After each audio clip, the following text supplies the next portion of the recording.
সময় লাগবে মা।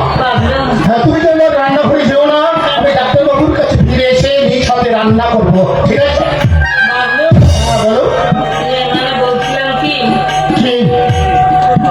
যদি হ্যাঁ বলো। যদি হ্যাঁ বলো। বাবারই বাবা? জেনেছি হ্যাঁ, খোঁজ দিতে হবে না মা, খোঁজ দিতে হবে না।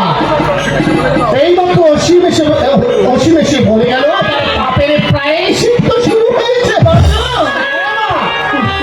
ভদ্রলোকের অবস্থা হয়েছে ভারত সম্রাট শাহজাহানের ন্যায়। ভারত সম্রাট শাহজাহান বন্দী হয়েছিল তার নিজের ছেলের কাছে, ঠিক